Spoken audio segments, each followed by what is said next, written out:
Hey guys, you just watched the Math Antics video on multiplying fractions.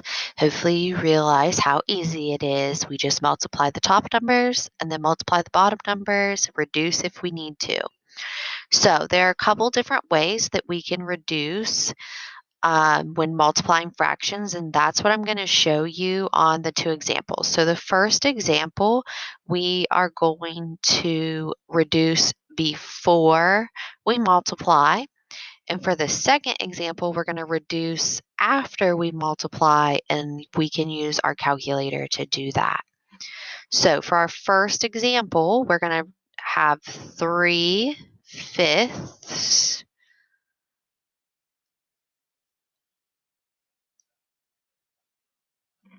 times 7/9. And Math Antics said that we can rewrite this so that we have a multiplication problem on top,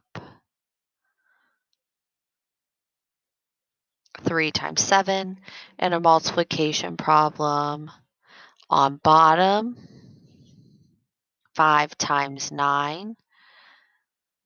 And if you think about reducing fractions, what we do to the top, we have to do to the bottom. That's what keeps that fraction equivalent.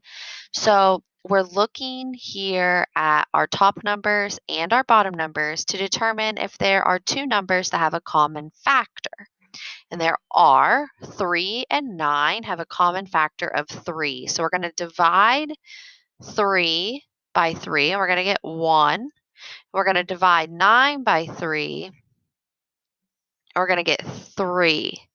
So what we have just done is we've simplified with the smaller numbers, and then now we can multiply and our answer will already be in simplest form. So we're going to say 1 times 7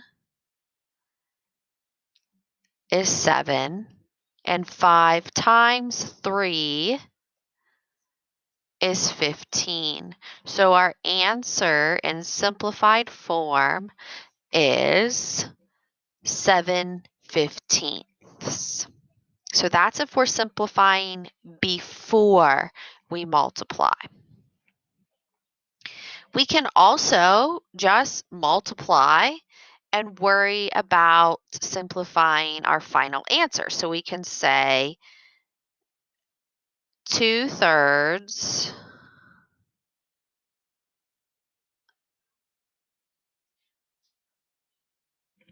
times 3/4. So our example is 2/3 times 3/4. And in order to multiply fractions, we multiply the top numbers, 2 times 3. We multiply the bottom numbers, 3 times 4. And then our final answer needs to be simplified. So we can say, what can we divide 6 and 12 by? Or we can use that ABC button that we learned about yesterday and say 6 ABC 12, enter, and it's going to show you that that is equivalent to 1/2. That is equivalent to 1/2. So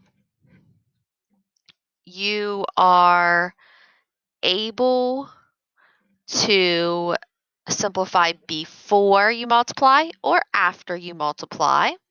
And the main thing to remember is when we multiply straight across. So 3 times 7, 5 times 9. We take numerator times numerator, denominator times denominator, okay?